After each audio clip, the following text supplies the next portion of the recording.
The ballroom of the Grand Meridian Hotel sparkled under the light of 3 massive crystal chandeliers.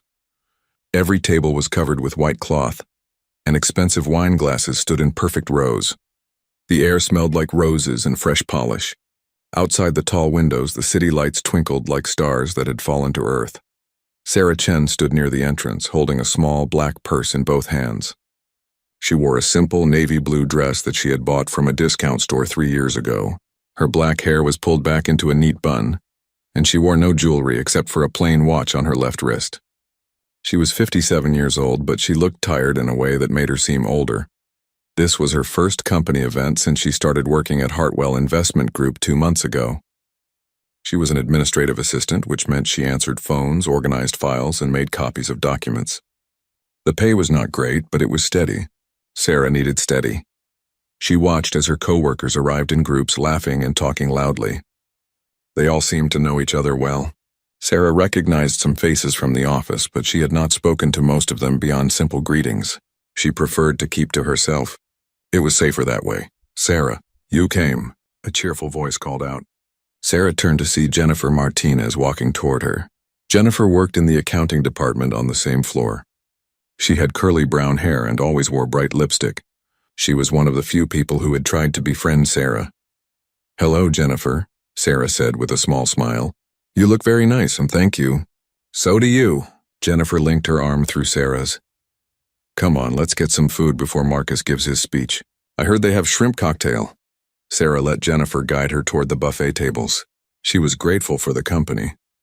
Being alone in a room full of strangers always made her feel like she was standing on the outside of a glass box, watching life happen to other people. The buffet was impressive. There were silver trays piled high with food that Sarah could not afford to buy in her normal life. Roasted meats, fancy cheeses, tiny sandwiches with no crust, and desserts that looked like small works of art. Sarah took a plain roll and some salad. She did not want to seem greedy. "Is that all you are getting?" Jennifer asked, her plate full of different foods. "Sarah, this is free food. Live a little." Sarah smiled but shook her head. "This is enough for me." They found seats at a table near the back of the room. Other people joined them, but they mostly talked among themselves about office gossip and weekend plans. Sarah ate quietly and listened. This was her role, the quiet one, the invisible one. After about 30 minutes, someone tapped a microphone on the small stage at the front of the room. The conversations died down. Sarah looked up and saw Marcus Hartwell walking onto the stage. He was the senior vice president of the company and, technically, Sarah's boss, though she rarely dealt with him directly. He was a tall man in his early 40s with perfectly styled blonde hair and a suit that probably cost more than Sarah's monthly rent.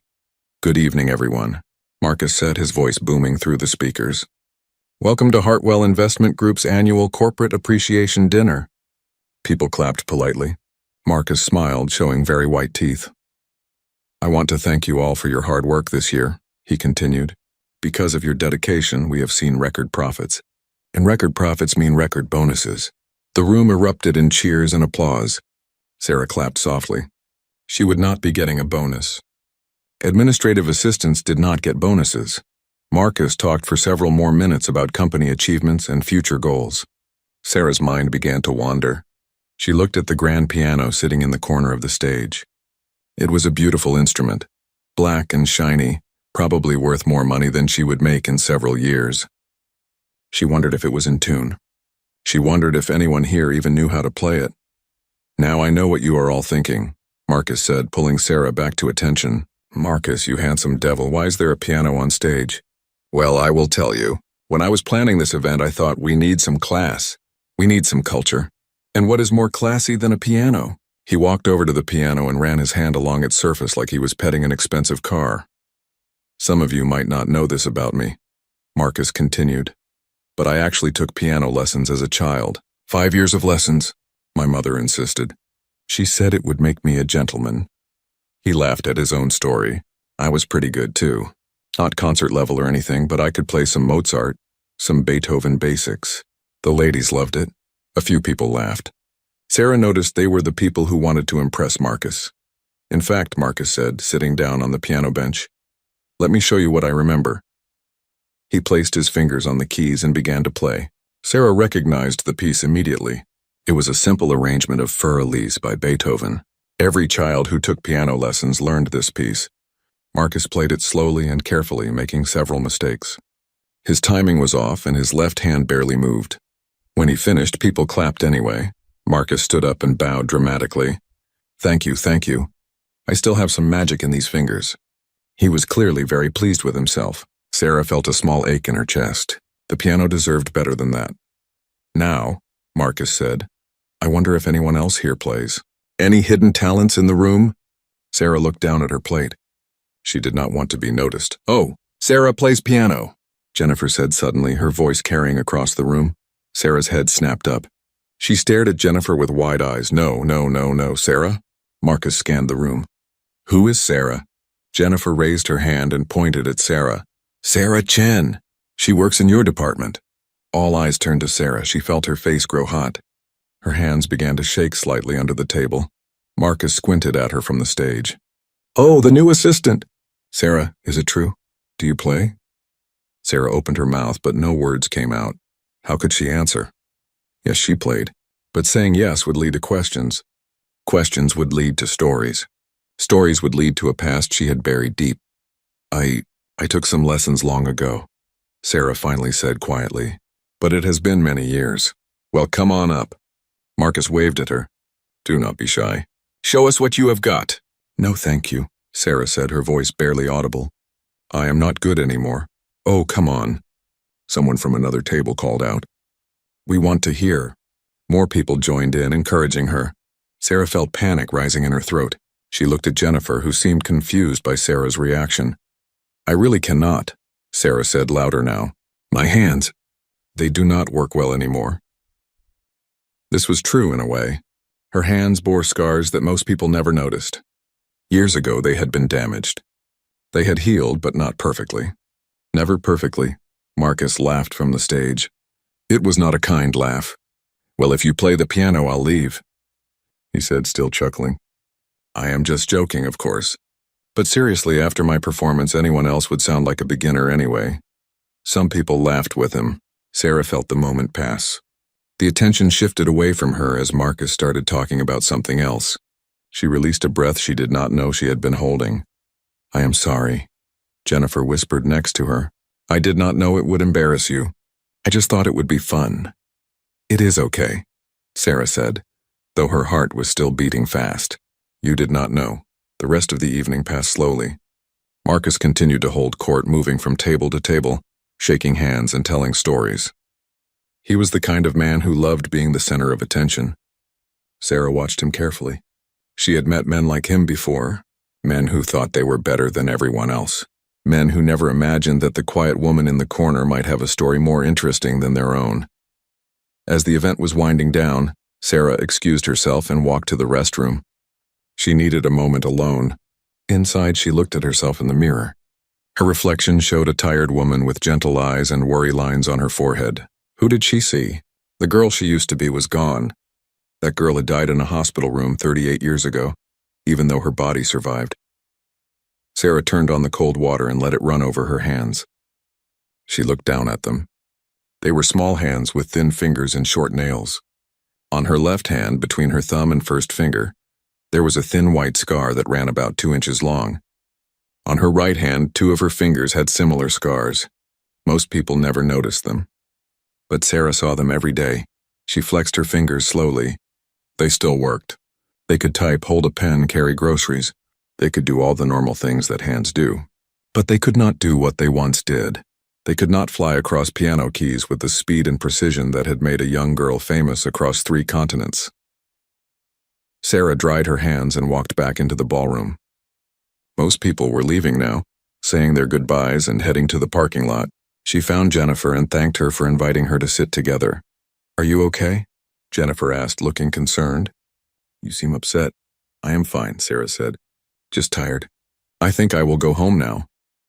Okay, I will see you Monday at work, Jennifer said, giving her a quick hug. Sarah walked out into the cool night air. The parking lot was half empty. She found her old Honda Civic, the paint faded and a small dent in the back bumper. She sat in the driver's seat but did not start the car right away. Through the hotel windows, she could still see the ballroom. She could see the piano on the stage, alone now, waiting. How many years had it been since she had really played? Not just pressed keys, but actually played? 15 years? 20? After the accident, she had tried to play again during her recovery. The doctors said she was lucky that she could use her hands at all. But playing piano was not just about using hands. It was about precision, about feeling, about a connection between the mind and the fingers that had to be perfect.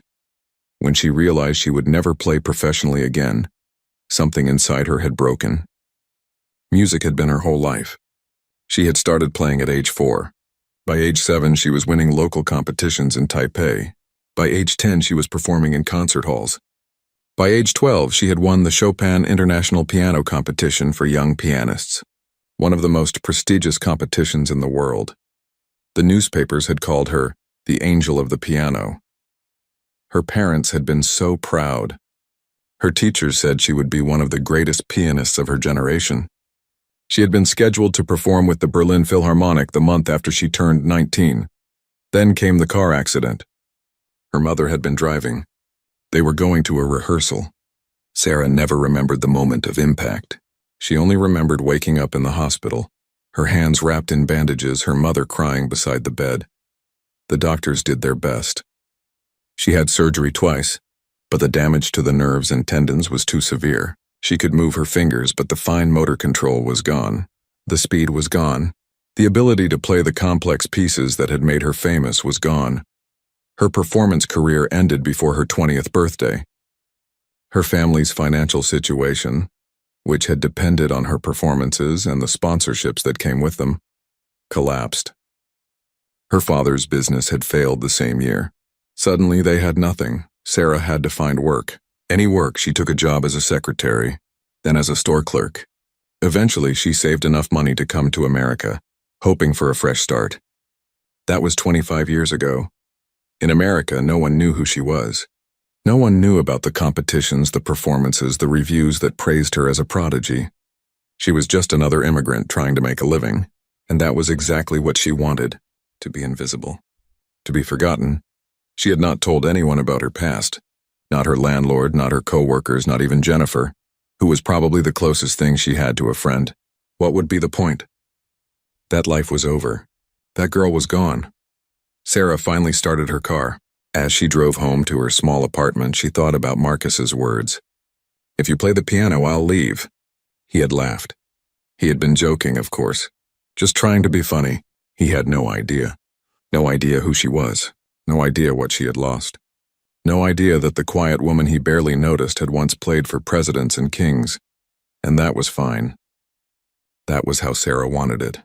She would go to work on Monday. She would answer phones and make copies.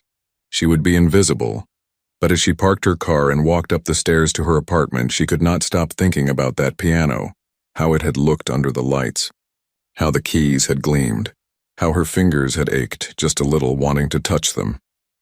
Inside her apartment, Sarah made tea and sat by the window. The city spread out below her, millions of lights, millions of people, each with their own secrets and sorrows. She was just one more. Tomorrow would be Sunday, a day of rest. Then Monday would come and life would continue as it always did. Quiet, simple, safe. Sarah finished her tea and went to bed. But that night she dreamed of music. She dreamed of a young girl at a piano, her small hands moving across the keys like water flowing over stones. She dreamed of applause and roses and her mother's proud smile. And when she woke up, there were tears on her pillow, though she could not remember crying. Monday morning came with gray skies and the threat of rain. Sarah arrived at the office 15 minutes early, as she always did. She liked having time to prepare before the day officially started. She could organize her desk, check her emails, and make a fresh pot of coffee for the department. The Hartwell Investment Group occupied the 15th through 20th floors of a glass office building downtown. Sarah worked on the 15th floor, in a small cubicle near the copy room.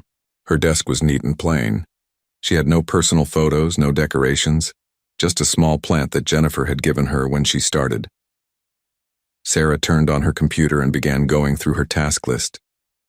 She had several reports to format, phone messages to organize, and a meeting to schedule for Marcus. It was routine work, the kind that did not require much thought. Her hands moved automatically across the keyboard. Good morning. Jennifer appeared at the cubicle entrance holding 2 coffee cups. I brought you coffee from that good place downstairs. Peace offering for embarrassing you Friday night. Sarah looked up and smiled. You did not need to do that. But thank you. Jennifer handed her the coffee and leaned against the cubicle wall. I really am sorry about that. I did not know you were uncomfortable with the piano thing. You mentioned once that you played, so I thought you would not mind. When did I mention that? Sarah asked, genuinely confused, remember? Like 3 weeks ago? We were talking about hobbies, and I asked if you did anything for fun. You said you used to play piano. Sarah did remember now. She had been careless. She usually never mentioned it. Oh yes. Well, it was a long time ago. I am very rusty now. Still, it would have been cool to hear you play. Marcus was so full of himself up there. Jennifer rolled her eyes. 5 years of lessons, and that is all he can play? My nephew is 8 and plays better than that. Sarah laughed softly. He seemed very proud of himself. Marcus is always proud of himself, Jennifer said. He thinks he is God's gift to the investment world. Did you know he tells people he went to Harvard? He went to a state school. I saw his resume once. Really? Sarah was not surprised. Marcus seemed like the type to exaggerate. Yep. But anyway, I should get to work. Enjoy the coffee. Jennifer waved and walked back to her desk. Sarah sipped the coffee. It was good, much better than the office coffee. She felt grateful for Jennifer's friendship, even if it sometimes made her nervous. Getting close to people meant they might ask questions. Questions meant she might have to lie or worse, tell the truth. The morning passed quickly. Sarah answered 17 phone calls, scheduled 3 meetings, and reorganized an entire filing cabinet. At noon, she took her lunch to the small break room. She had packed a sandwich and an apple from home. Eating out was too expensive. The break room was empty except for Tom Wilson, a financial analyst who always ate lunch at exactly noon. He was reading something on his tablet and did not look up when Sarah entered. She sat at the table in the corner and unwrapped her sandwich. Did you go to that event Friday night? Tom asked suddenly, not looking up from his tablet. Yes, Sarah said. It was nice. I heard Marcus made a fool of himself on the piano. Tom finally looked up and grinned. Wish I had been there to see it. He was just having fun, Sarah said diplomatically. Marcus does not know how to have fun. He only knows how to show off. Tom went back to his tablet. Guy thinks he is better than everyone. Sarah ate her sandwich in silence. She did not want to gossip about Marcus, even if some of what Tom said was probably true. Office politics made her uncomfortable. In her old life, there had been different kinds of politics. Competition between musicians, rivalries between teachers, jealousy between students. She had not liked it then either. The afternoon brought more work. Marcus had left a pile of documents on her desk that needed to be copied and organized. Sarah spent 2 hours at the copy machine, watching it print page after page. The machine hummed and beeped, a steady rhythm that was almost soothing. As she was carrying the last stack of copies back to her desk, she passed by Marcus's office. His door was open and she could hear him on the phone. Yes, the event was a huge success, Marcus was saying. The team loved it. Great for morale. And yes, I did play the piano. Just a little something I threw together. You know me, always full of surprises. Sarah kept walking. Let him have his story. It did not matter. At 5 o'clock, Sarah shut down her computer and prepared to leave. Most people had already gone home. The office was quiet except for a few dedicated workers who always stayed late. Sarah gathered her purse and walked to the elevator. As she waited, Jennifer came rushing around the corner. Sarah, wait. I'm so glad I caught you. What is wrong? Sarah asked. Nothing is wrong. I just wanted to ask you something. Jennifer looked excited. Do you have plans this weekend? No, not really, Sarah said. Great. Because I have 2 tickets to a piano concert on Saturday night. My sister was supposed to go with me, but she has to work. Would you like to come? Sarah felt her stomach tighten. A piano concert. The last concert she had attended was 15 years ago, shortly after she moved to America. She had thought she could handle it, but sitting in the audience listening to someone else play had been torture. She had left at intermission and cried in her car for an hour. I do not know, Sarah said slowly. I am not sure I would enjoy it. Why not? You like piano, right? Jennifer looked confused. I do, but... Sarah searched for an excuse. Concert tickets are expensive. I cannot afford it. It is free. My sister already paid. Please, Sarah? I do not want to go alone. It is at the Riverside Concert Hall. The pianist is supposed to be amazing. His name is, I forget, something Russian. The elevator arrived and the doors opened. Sarah stepped inside and Jennifer followed. I will think about it, Sarah said. Okay, but let me know soon so I can find someone else if you cannot make it. Jennifer smiled. No pressure, though. They rode down in silence. Outside, the threatened rain had started, a light drizzle that made the streets shine. They said goodbye in the lobby, and Sarah walked to the bus stop. She did not own a car anymore. She had sold it last year when the repairs became too expensive. On the bus ride home, Sarah thought about the concert invitation. Part of her wanted to go. She missed music desperately. It had been such a huge part of her life for so long. But another part of her, the part that had learned to protect itself, said it was too dangerous, too painful. When Sarah got home, she made a simple dinner of rice and vegetables. Her apartment was small but clean. 1 bedroom, 1 bathroom, a tiny kitchen, and a living room with an old couch and a television she rarely watched. She had lived here for 3 years. The rent was affordable, and the landlord did not ask questions. After dinner, Sarah washed her dishes and then stood by the window looking out at the city. The rain had stopped, leaving everything wet and shiny. She thought about her life and how small it had become. Work, home, sleep, repeat. Was this all there was now? Was this what she would do until she was too old to work? She thought about the young girl she used to be. That girl would not recognize the woman Sarah had become. That girl had been fearless, passionate, alive. She had believed that music was the most important thing in the world. She had been willing to practice 8 hours a day, to sacrifice friendships and normal childhood experiences all for the piano. What would that girl think of Sarah now? Would she be disappointed? Would she understand? Sarah did not have answers to these questions. She went to bed early, but sleep did not come easily. She lay in the dark listening to the sounds of the city, cars passing, sirens in the distance, voices from the apartment above. And in her mind, always in her mind, the sound of music. The next few days at work were busy. The company was preparing for a big presentation to potential clients, and everyone was stressed. Marcus was especially demanding, asking Sarah to redo documents multiple times because they were not perfect enough. She did not complain. She just did the work.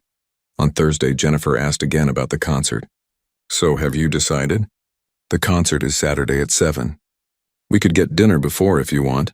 Sarah had been hoping Jennifer would forget about it. I am still not sure. Can I let you know tomorrow? Sure, Jennifer said, but she looked disappointed. That night, Sarah could not stop thinking about the concert. She had not been lying when she said it might be too painful. But maybe it was time to face that pain. Maybe avoiding music forever was not protecting her. Maybe it was just making her smaller and smaller until there was nothing left. On Friday morning, Sarah made a decision. She would go to the concert.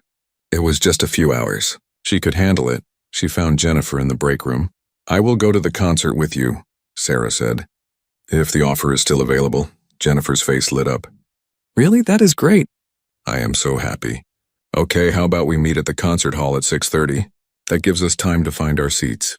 That sounds good, Sarah said. Saturday arrived. Sarah spent the morning cleaning her apartment and doing laundry. She tried not to think about the evening ahead. At 5 o'clock, she started getting ready. She did not have many nice clothes, but she found a black dress that looked appropriate for a concert.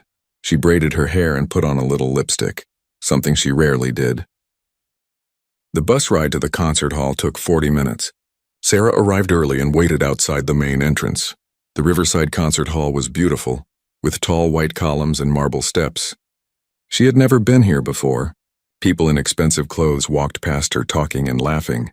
Sarah, you came. Jennifer appeared wearing a bright red dress. You look so nice. Are you excited? A little nervous, Sarah admitted. Why nervous? It is just a concert. Jennifer linked her arm through Sarah's just like she had at the company event. Come on, let us find our seats. Inside the concert hall was magnificent. Red velvet seats, golden decorations on the walls, and a massive chandelier hanging from the ceiling.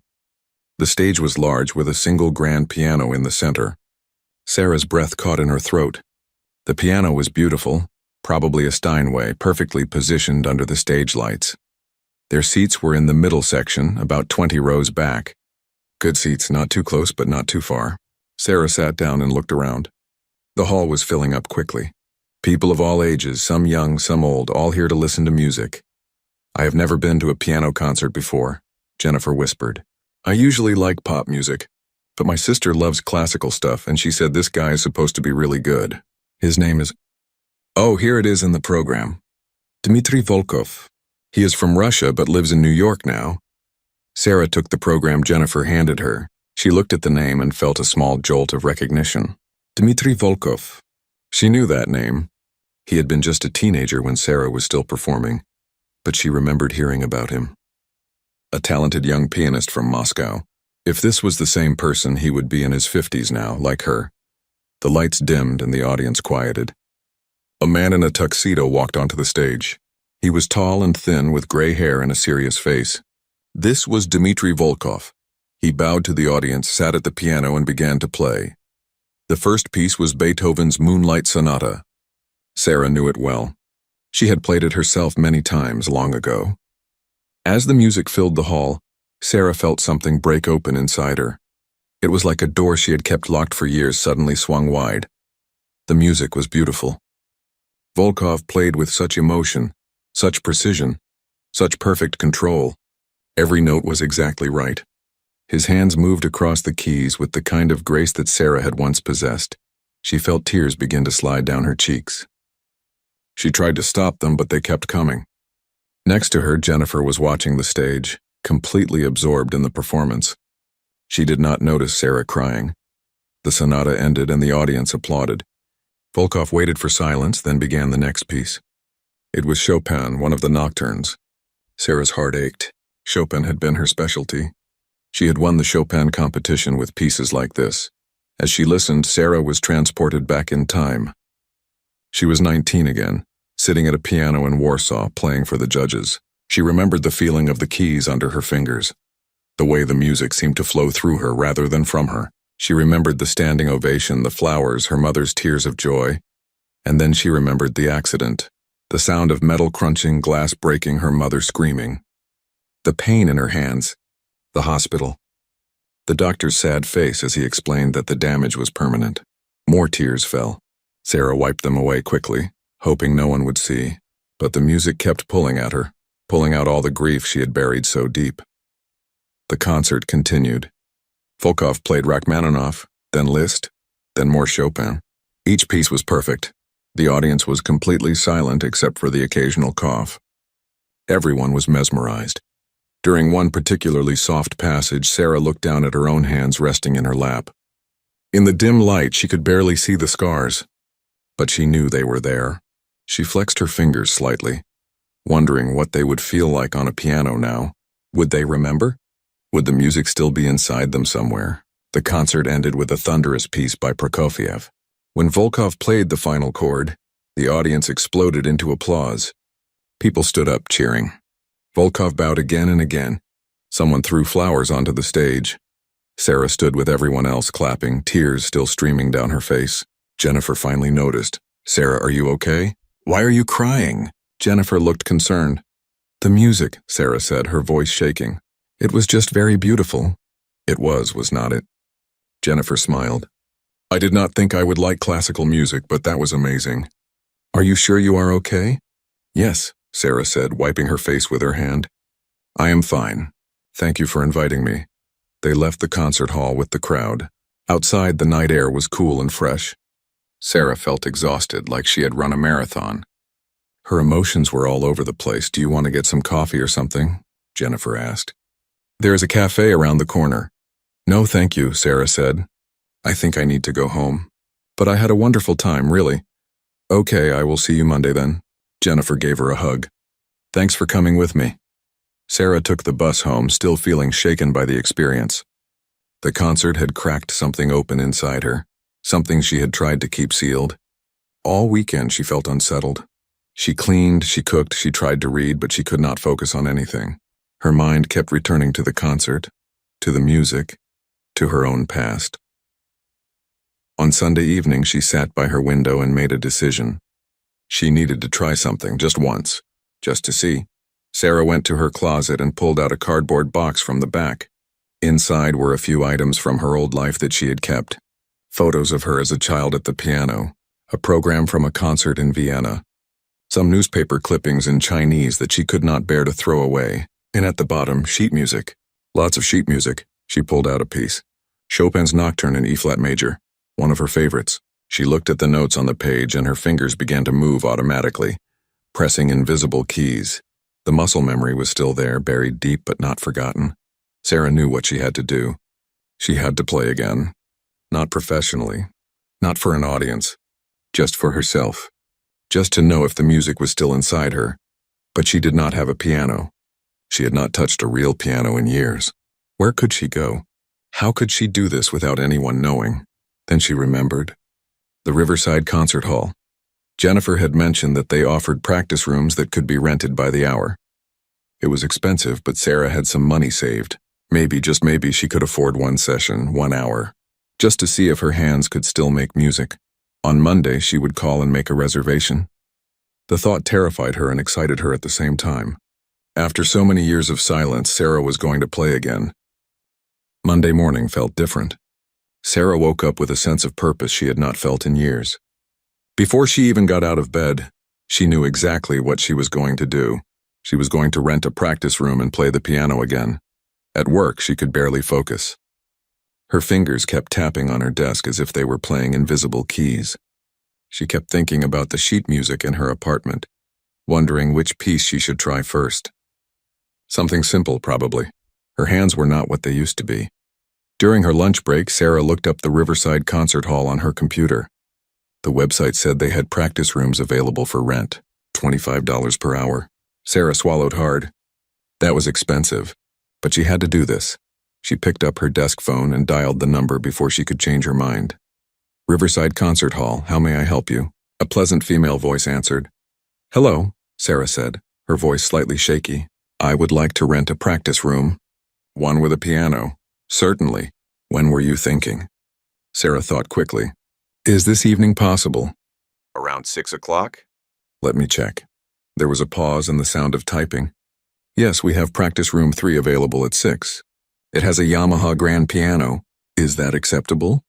Yes, perfect. I will take it. Great. How long would you like the room? We rent in 1-hour blocks, Sarah hesitated. 1 hour was already going to cost her money she should probably save. But she needed time to really try, not just rush through one piece. 2 hours, please. Wonderful. That will be $50. Can I get your name and a credit card number? Sarah provided the information, her heart beating fast. $50. That was her grocery money for more than a week. But she did not care. She had to do this. After she hung up, Sarah sat at her desk staring at nothing. She had done it. Tonight she would play again. The thought filled her with both excitement and terror. What if her hands could not do it anymore? What if the music was truly gone? What if she had been fooling herself all these years, thinking she could still play if she tried? The afternoon dragged on forever. Sarah kept watching the clock. Marcus called her into his office twice to discuss scheduling, and both times she could barely concentrate on what he was saying. He did not seem to notice. He rarely paid attention to her anyway. Finally, 5 o'clock arrived. Sarah shut down her computer, grabbed her purse, and practically ran to the elevator. On the bus ride home, she kept flexing her fingers, preparing them. At her apartment, she quickly changed out of her work clothes into comfortable jeans and a sweater. She grabbed the Chopin sheet music from the box in her closet and put it in her bag. The concert hall was a 20-minute walk from the bus stop. Sarah arrived 10 minutes early. Her palms were sweating. The same friendly lobby from Saturday greeted her, but now it was quieter, less formal. A young man sat at the front desk looking at his phone. Hi, Sarah said. I have a reservation for practice room 3 under Sarah Chen. The young man looked up and smiled. Oh yeah, 6 o'clock. Let me get you the key.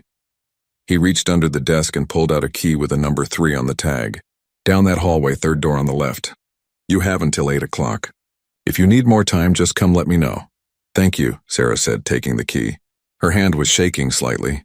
She walked down the hallway, her footsteps echoing on the polished floor. Practice room 3. She found it and unlocked the door. The room was small but beautiful. Cream-colored walls, thick carpet, excellent lighting, and in the center, a gorgeous black Yamaha grand piano. Sarah stood in the doorway for a moment, just looking at it. It had been so long.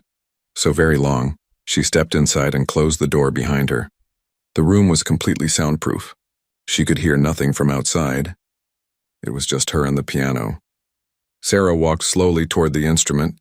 She set her bag down on a chair and just stood there looking at the keys. Black and white, perfectly clean, perfectly aligned.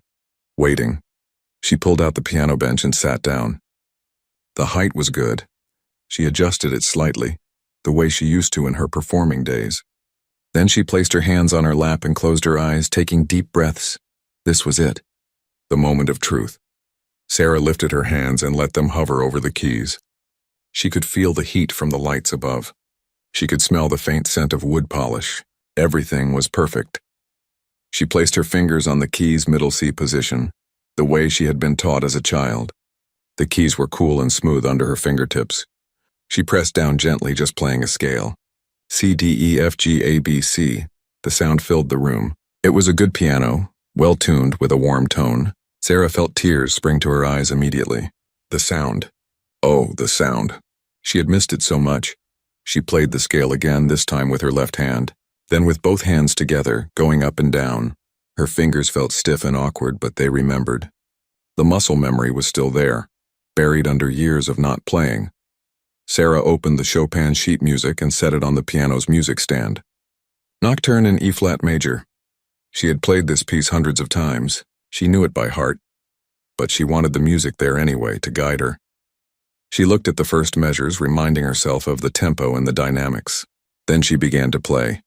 The opening was soft and gentle, a flowing melody in the right hand with simple accompaniment in the left. Sarah's right hand stumbled almost immediately. Her fingers could not move as smoothly as they needed to. The notes came out uneven and hesitant. She stopped and started again. This time she made it a little further before her hand cramped. She flexed her fingers, massaging the scarred areas. The doctors had warned her about this. The nerves and tendons would never be completely right again. Sarah tried a third time, going much slower. She focused on each note, making sure her fingers hit the right keys. It was not beautiful yet, not even close. But she was playing. She was making music. For the next 30 minutes, Sarah worked through just the first page of the Nocturne, over and over, fixing mistakes, adjusting her hand position, forcing her fingers to remember patterns they had once known so well. It was frustrating. It was exhausting, but it was also wonderful. She took a short break, shaking out her hands. Her fingers ached in a way they had not ached in years. But it was a good ache, the ache of being used for their true purpose. Sarah looked at the clock. She still had an hour and 20 minutes left. She decided to try something different.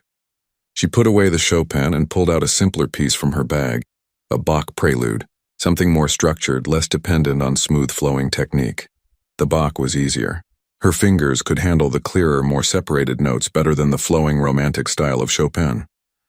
She worked through the prelude slowly, and after several tries she could play it all the way through without stopping.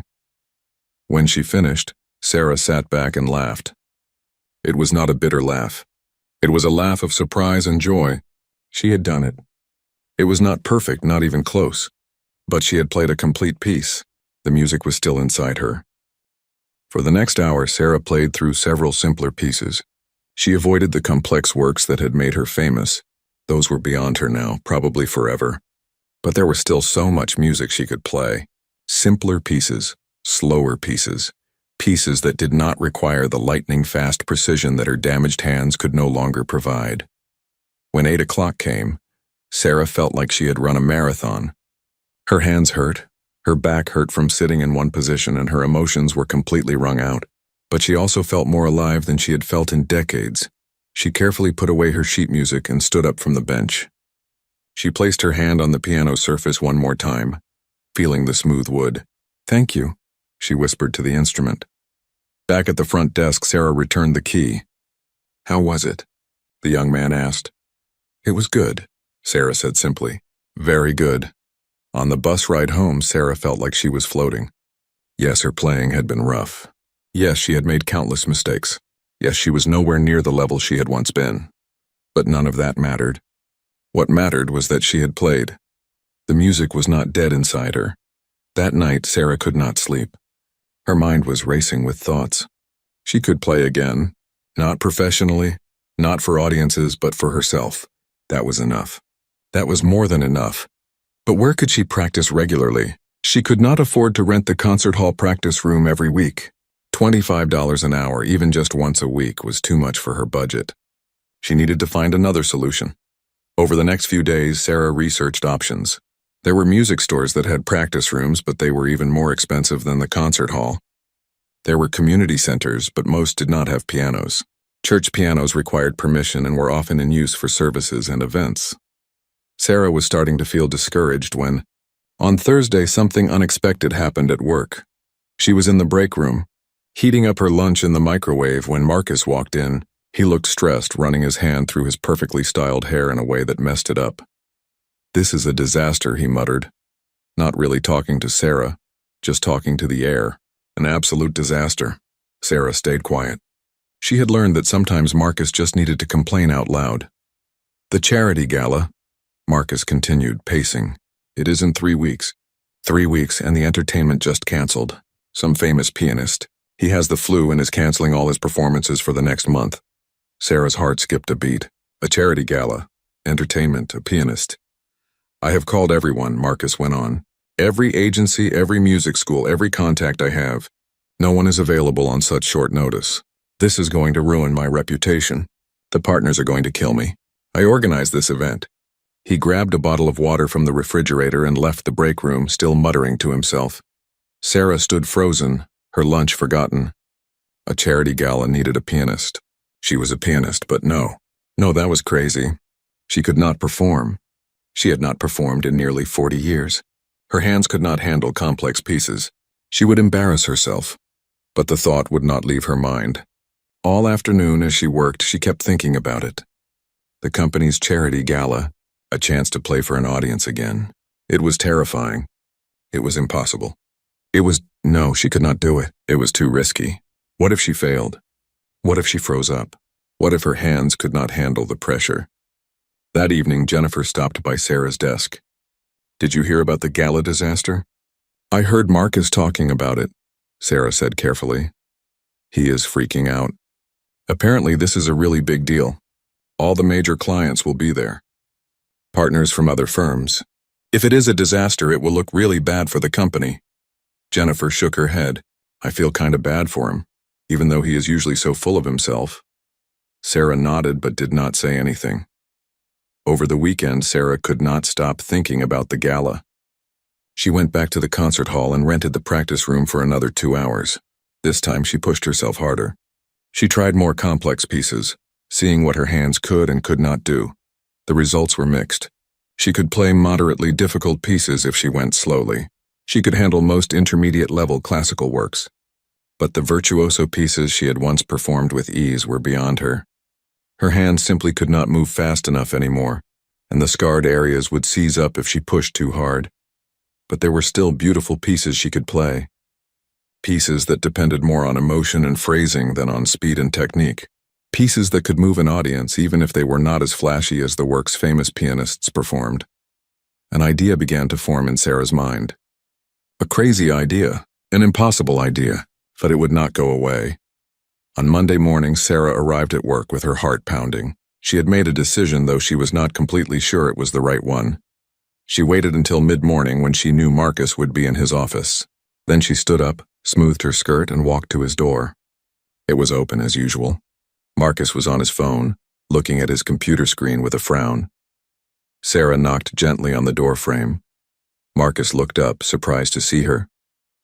He covered the phone with his hand. "Yes, Sarah? Do you need something?" Sarah's mouth felt dry. "I heard about the problem with the charity gala. The pianist who canceled." Marcus sighed deeply. "Yes, it is a nightmare. But I am handling it. Did you need something else?" This was it, the moment. Sarah could turn around and walk away right now. Keep her secret safe. Keep her life small and protected. Or she could take a risk. "A huge, terrifying risk I could play," Sarah said quietly. "At the gala. I could play the piano." Marcus stared at her like she had just spoken in a foreign language. "What?" "I can play piano," Sarah said, her voice stronger now. "I could perform at the charity gala." Marcus put his phone down completely. "Sarah, I appreciate the offer. But this is not like the company event where I was just playing around. This is a major charity gala. We need professional-level performance. These people have heard the best musicians in the world. I understand, Sarah said, but you do not have anyone else. I will find someone else. I have 3 more agencies to call today. But if you do not find anyone, Sarah took a breath. I could do it. I am better than you think. Marcus looked at her for a long moment. She could see him thinking, calculating. Finally, he shook his head. Look, Sarah, you seem like a nice person, and I am sure you play nicely. But this is not a casual thing. There will be over 300 people there.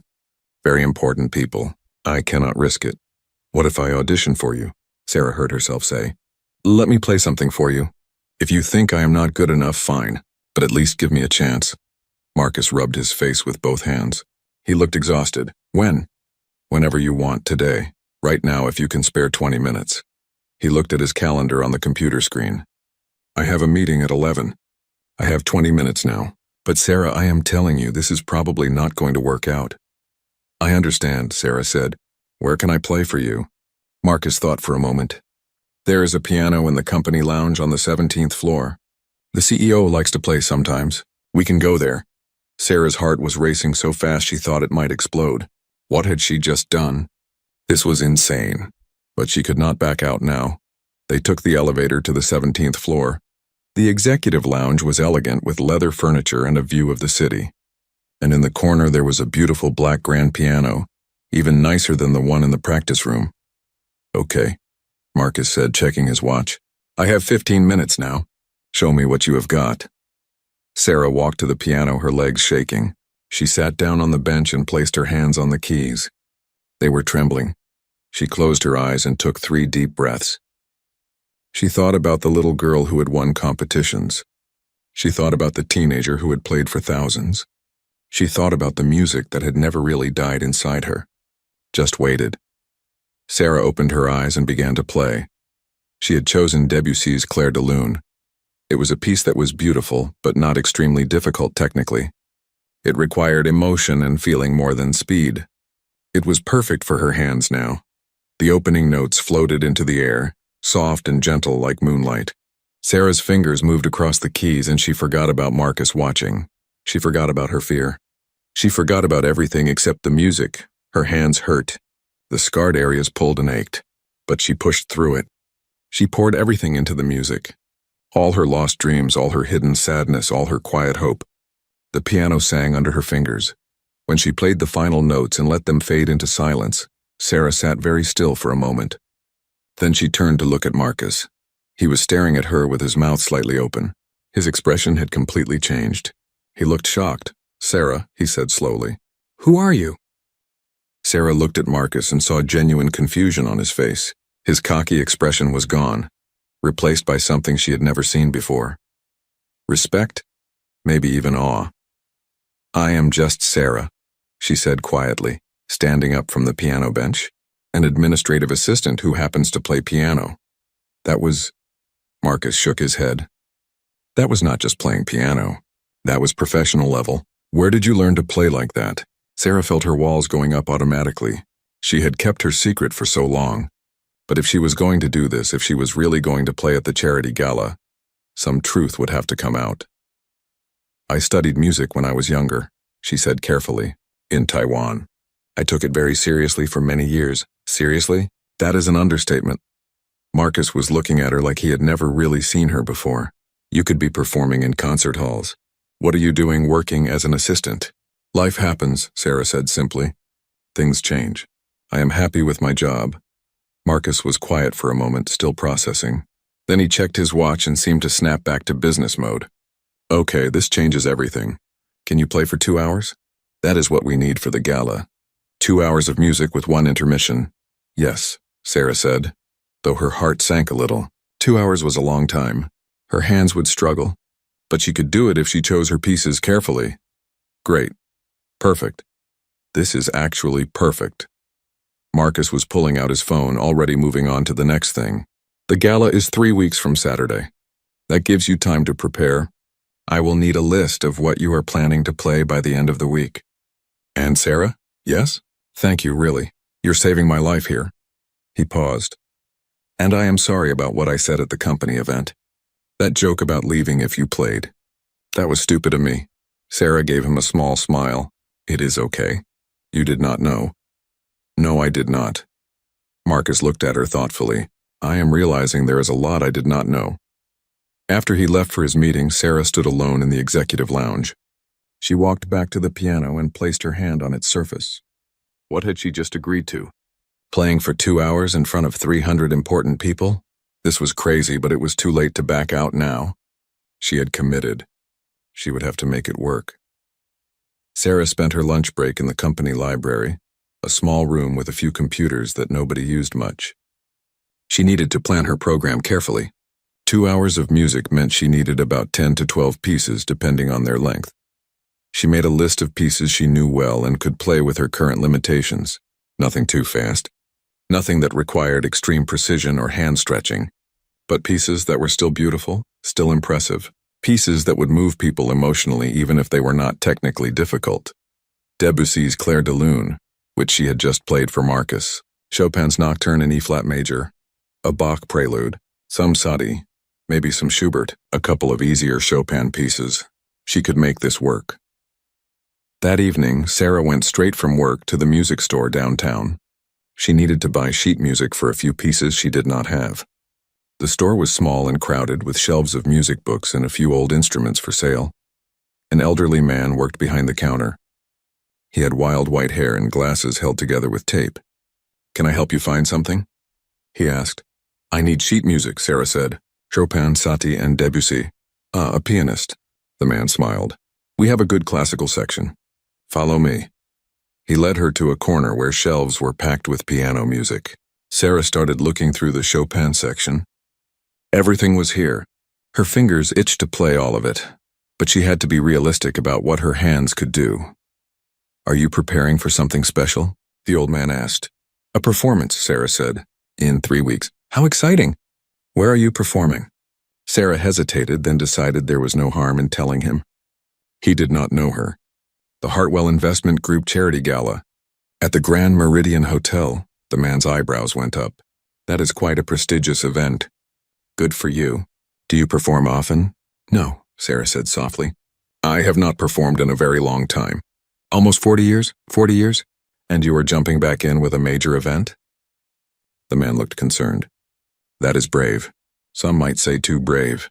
Sarah laughed a little. Yes, maybe. But sometimes you have to take risks.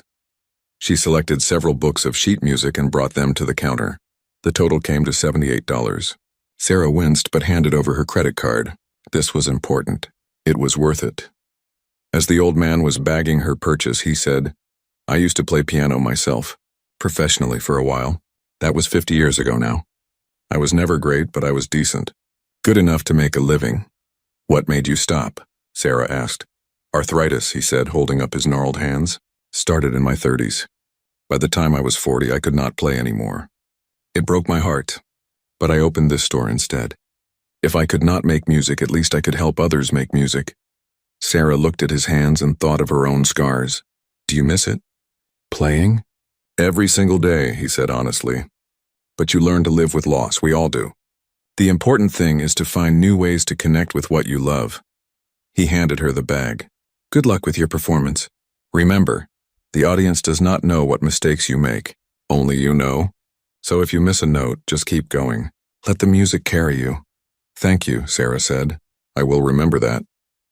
That night, Sarah spread all her sheet music out on her small kitchen table.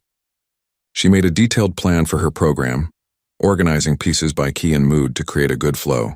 She wrote down exactly how long each piece should take. She calculated rest between pieces. She planned everything carefully, the way she used to before concerts long ago. The next morning at work, she typed up her program list and sent it to Marcus. He responded within an hour. Looks good. By the way, I looked up some of these pieces.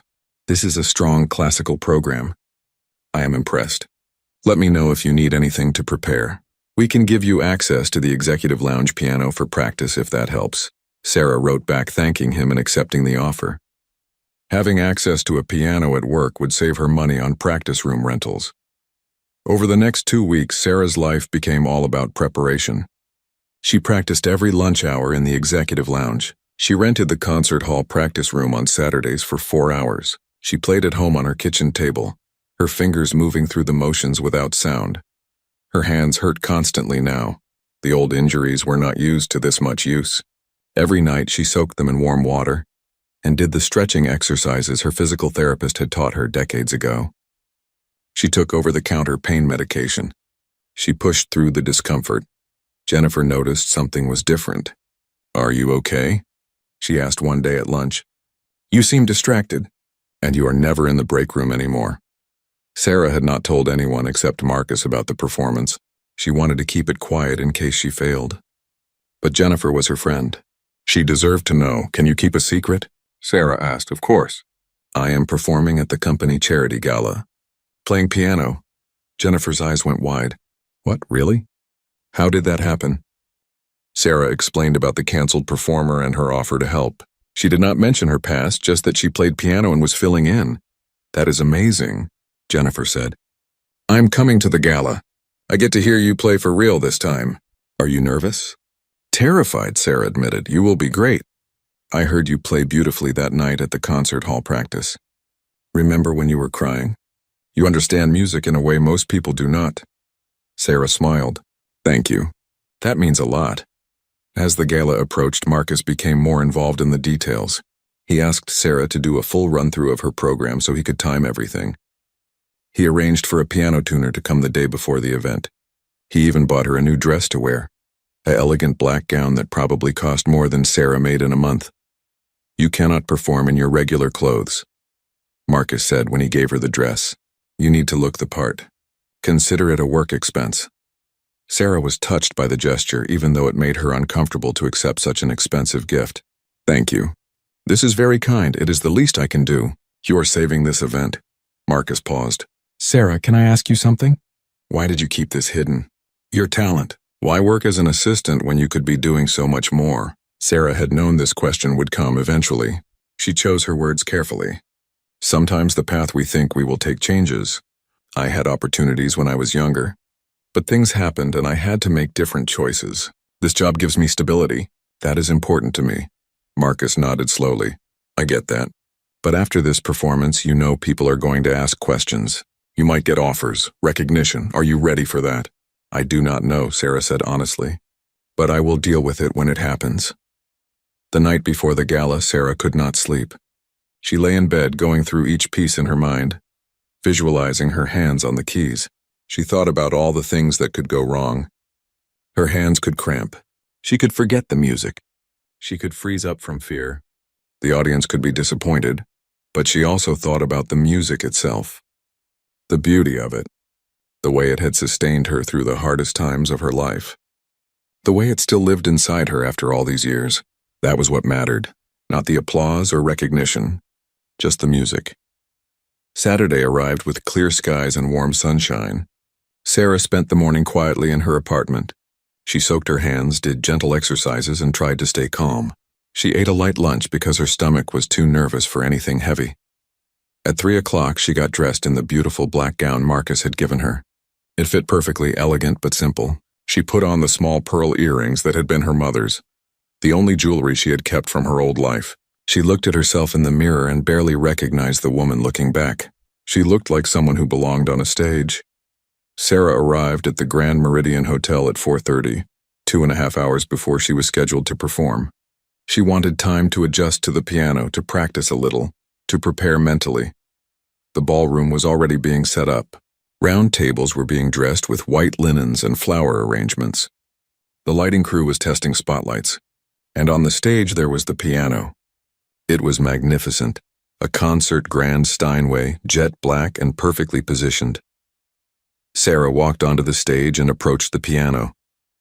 She ran her hand along its surface, feeling the smooth finish. This was it. This was really happening. "Is it okay?" a voice asked. Sarah turned to see a young man in work clothes. "I am the piano tuner. I finished about an hour ago. Do you want to test it?" "Yes, please," Sarah said. She sat at the bench and played a few scales, then a short piece. The piano was perfect. Rich tone, responsive keys, excellent sustain. It was a dream instrument.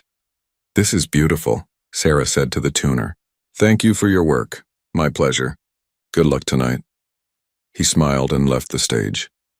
Sarah spent the next hour at the piano, not really practicing hard, just getting comfortable. She played through sections of each piece, reminding her hands of the patterns. She adjusted the bench height 3 times before it felt exactly right. At 6 o'clock, people started arriving. Sarah watched from backstage as the ballroom filled up. Everyone was dressed in expensive formal wear. Diamonds sparkled under the chandeliers. Important-looking people greeted each other with handshakes and air kisses. Sarah felt her anxiety building. These people were used to the best of everything. What if she was not good enough? What if they were bored? What if they wondered why such a mediocre pianist was performing at a prestigious event? "Sarah?" Jennifer found her backstage. "Oh my gosh, you look amazing. How are you feeling?" "Nervous," Sarah admitted. "You are going to be incredible." "I know it," Jennifer gave her a quick hug. "I have to go find my seat, but I will be watching."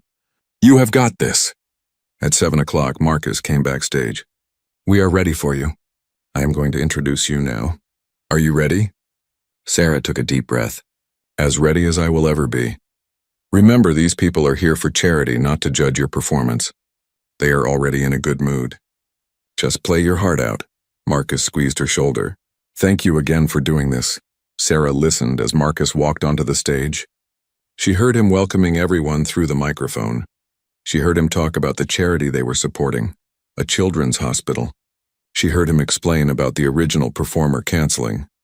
"But we were incredibly fortunate," Marcus said, "to discover that we had extraordinary talent right here in our own company. Please welcome Sarah Chen, who will be performing for us this evening." There was polite applause. Sarah walked onto the stage. The lights were bright, much brighter than she expected. She could not see individual faces in the audience, just a sea of blurry forms. Her hands were shaking as she sat at the piano. This was it. No turning back now. Hundreds of people were watching her, waiting. Sarah placed her hands on the keys and closed her eyes for just a moment. She thought of the little girl in Taipei who had first fallen in love with piano. She thought of her mother who had believed in her.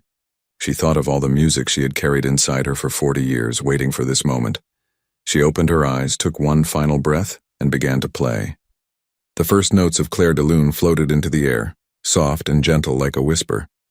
Sarah's fingers found their places on the keys, and suddenly the nervousness faded away. There was only the music. She had chosen this piece to open for a reason. It was the piece she had played for Marcus in her audition. It was familiar, comfortable, like putting on an old sweater. Her hands knew this music deep in their muscle memory, deeper than the scars, deeper than the pain. The ballroom fell completely silent. Sarah could feel the audience shifting from polite attention to real listening. The Debussy piece had a way of doing that, of pulling people in with its haunting beauty. She played the flowing melody, letting each phrase breathe, giving every note its full value. Her hands hurt.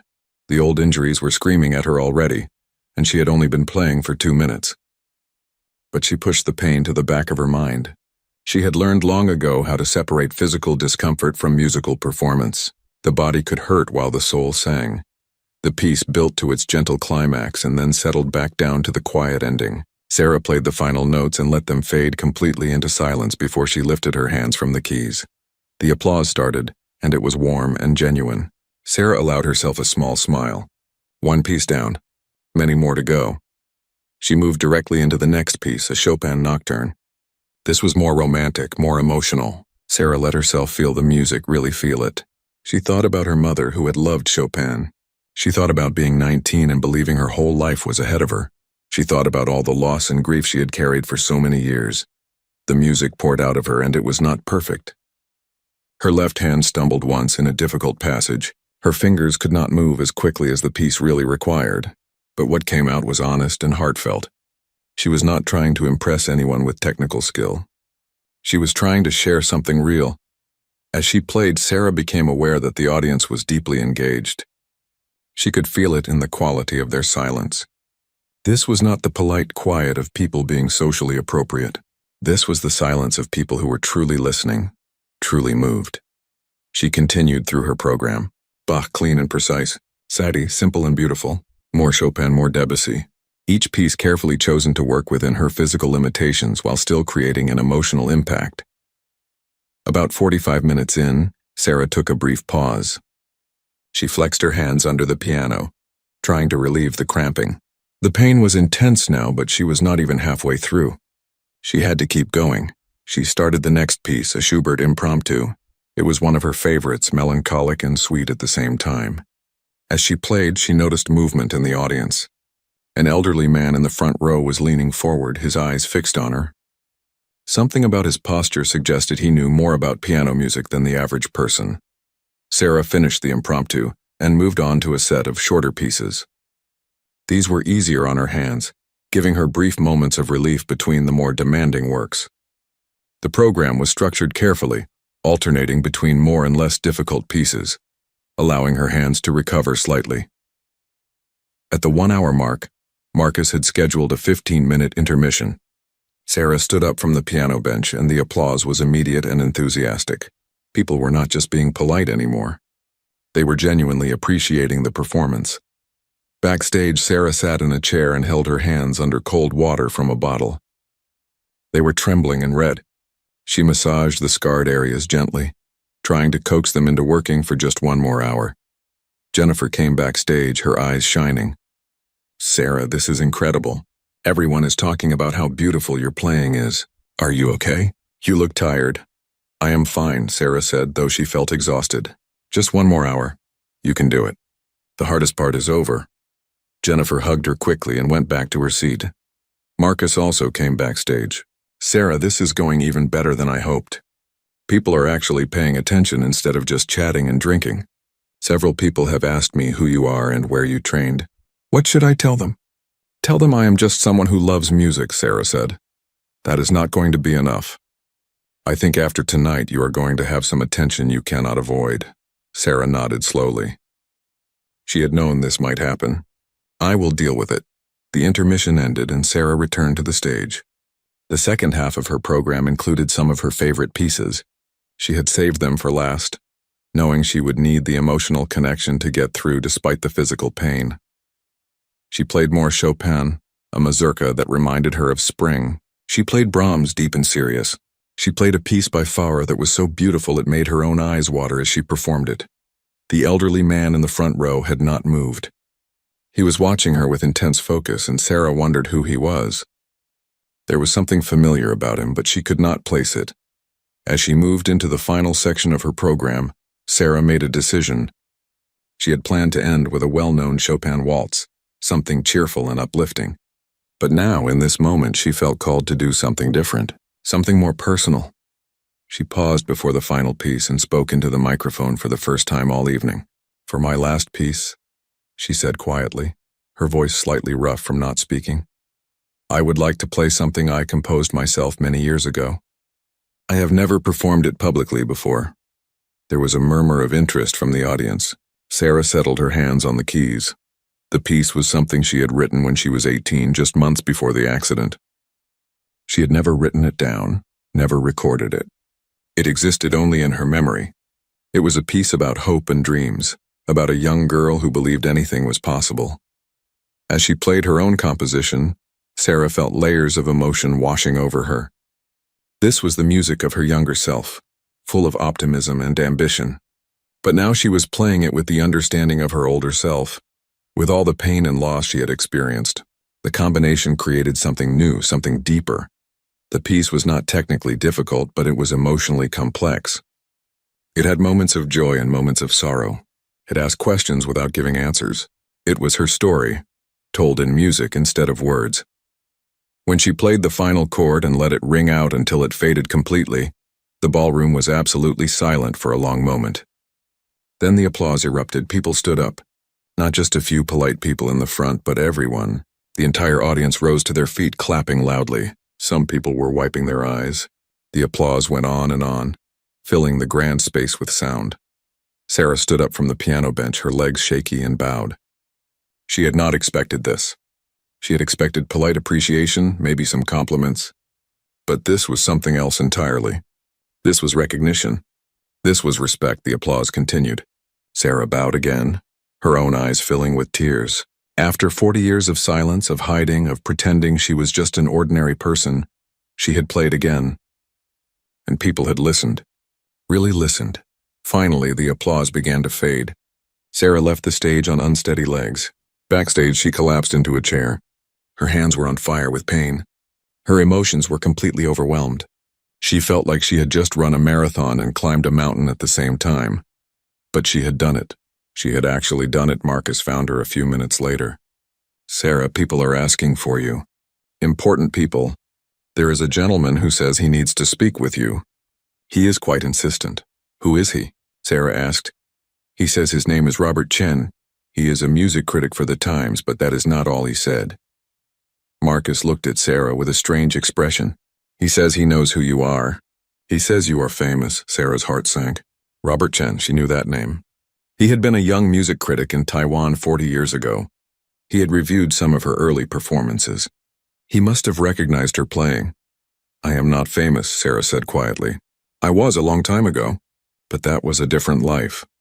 Sarah, what are you talking about? Marcus looked confused. Before she could answer, an elderly man appeared in the doorway. It was the man from the front row, the one who had been watching so intently. Up close, Sarah could see that he was in his 70s with kind eyes and gray hair. Miss Chen, he said in accented English. Or should I say Chen Liwen? That is your real name, is it not?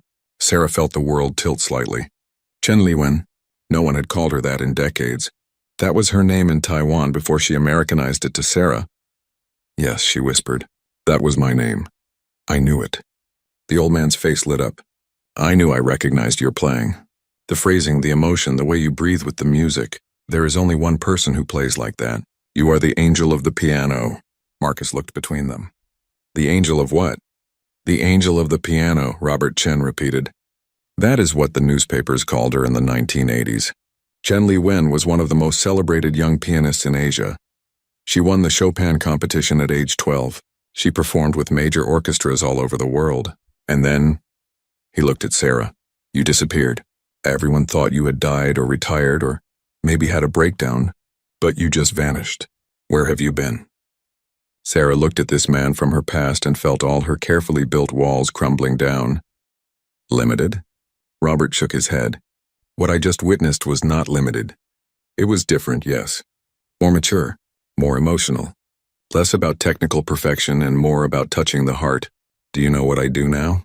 I am a music critic for 3 major newspapers and a judge for international competitions. I have heard hundreds of pianists, and what you did tonight was special. Marcus was recording this conversation on his phone. Sarah, why did you not tell anyone about this? Because it did not matter, Sarah said. That life was over. I needed to move forward, not backwards. But you are performing again now, Robert said, and people need to know about this. The story of Chen Liwen returning after 40 years. This is incredible. No, Sarah said firmly. Please, I do not want attention. I just wanted to help with the charity event. That is all. Robert looked at her thoughtfully. I understand. You want your privacy. But Sarah, you should know that I recorded part of your performance on my phone. Many other people did too. This is going to spread on social media. People who remember you will recognize your playing. You cannot stop it. Sarah felt panic rising in her chest. She had been so focused on just getting through the performance that she had not thought about what would come after. Of course, people had recorded it. Everyone recorded everything now. Over the next hour, more people came backstage to meet Sarah. Several were classical music enthusiasts who had questions about her playing. 2 were music teachers who wanted to know where she taught. 1 was a concert promoter who wanted to book her for a performance series. Sarah answered their questions politely but vaguely. Yes, she had studied music seriously. No, she was not currently teaching. No, she was not interested in performing regularly. She just wanted to go home. Jennifer rescued her eventually, telling people that Sarah was tired and needed rest. They escaped to Jennifer's car. What just happened? Jennifer asked as she drove. That critic guy said you were famous. Is that true? Sarah leaned her head back against the seat. It was true, a very long time ago. I was a pianist. A successful one. But I had an accident and everything changed. I have been hiding from that part of my life ever since. But why? You are so talented. Why would you hide that? Because it hurt too much, Sarah said simply. Every time I thought about music, about what I lost, it was like reopening a wound. It was easier to just pretend that person never existed. Jennifer was quiet for a moment. And now? Now I do not know, Sarah admitted. I played tonight and it felt wonderful. It felt like coming home. But I am also terrified. What if this changes everything? What if people expect things from me that I cannot give? Then you just tell them no, Jennifer said. You are in control of your own life, Sarah. You can play or not play. You can tell your story or keep it private. It is up to you, Sarah closed her eyes. If only it were that simple. When she got home that night, Sarah sat in her dark apartment and checked her phone. She had 17 missed calls and dozens of text messages. She had new friend requests on social media from people she did not know. And when she searched her name, both her American name and her Chinese name, she found several videos from the gala already posted online. One video had been up for only 2 hours and already had thousands of views. The comments were in multiple languages. Is this really Chen Liwen? The angel of the piano is back. Where has she been all these years? Her playing is still beautiful. Sarah put down her phone and walked to her window. The city lights sparkled in the darkness, same as they always did. But she felt different. Something had shifted inside her tonight. She had stepped out of the shadows and into the light, even if she had not meant to. Her hands still hurt. They would probably hurt for days. But it was a good hurt. The hurt of being used for their true purpose. She looked down at her scarred fingers and flexed them slowly. Thank you, she whispered to them. Thank you for still being able to make music. Over the next few days, the attention grew. The videos went viral. Major music websites picked up the story. Lost piano prodigy resurfaces after 40 years. Chen Liwen, the angel of the piano, found working as office assistant. Legendary pianist performs again after decades of silence. News crews showed up at her office building. Reporters called the company asking for interviews. Sarah stopped answering her phone. Marcus hired a security guard to keep reporters away from her workspace. I am so sorry, Marcus said. I had no idea this would get so big. It is not your fault, Sarah said. I knew this might happen. I just hoped it would not. A week after the gala, Sarah received an email that changed everything. It was from the director of the Riverside Concert Hall, the same place where she had rented the practice room. Dear Ms. Chen, the email read, we were amazed to learn that you have been practicing in our facilities. We would be honored to offer you a resident artist position. This would include free access to our practice rooms, opportunities to perform in our community concert series, and a small teaching position if you are interested. We understand that you have physical limitations, and we are willing to work with your needs. Please consider this offer.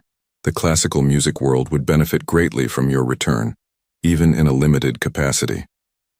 Sarah read the email 3 times. A resident artist position, free practice rooms, teaching. This was more than she had ever imagined. She thought about the little girl in Taipei who had dreamed of a life in music. She thought about the teenager who had practiced 8 hours a day. She thought about the 40 years she had spent hiding from who she really was. Maybe it was time to stop hiding. Maybe it was time to accept that she was and always would be a pianist, even with damaged hands. Maybe she could build a new kind of life, one that honored both her past and her present. Sarah picked up her phone and called Jennifer. Can you meet me for coffee? I need advice. An hour later, they sat in a small cafe near Sarah's apartment. Sarah showed Jennifer the email from the concert hall. Are you going to accept? Jennifer asked. I think so, Sarah said. I'm scared, but I think I need to try. I have been invisible for so long. Maybe it is time to be visible again, even if it is uncomfortable. What about your job? Sarah smiled. I will keep working. I need the stability. But maybe I can also have music in my life again. Maybe I can have both. Jennifer raised her coffee cup. To new beginnings? Sarah clinked her cup against Jennifer's. To new beginnings. 2 months later, Sarah performed her first official concert as the Riverside Concert Hall's newest resident artist. The auditorium was sold out. People had come from all over the country to hear the legendary Chen Liwen play again. Sarah walked onto the stage in a beautiful dress. Her hair was done professionally. She looked like a concert pianist should look. But when she sat at the piano and placed her scarred hands on the keys, she was just Sarah. Just a woman who loved music more than anything else in the world. Just a person who had learned that sometimes the path we take is not the one we planned, but it can still lead us home. She began to play, and the music filled the hall like light filling a dark room. And Sarah finally understood something she had not known before. She had thought her career ended when she lost the ability to play perfectly. But maybe that was never what mattered. Music was not about perfection. It was about truth. It was about sharing your heart through sound. And her heart, despite everything it had been through, still had so much music to share. As she played, Sarah smiled. She was home,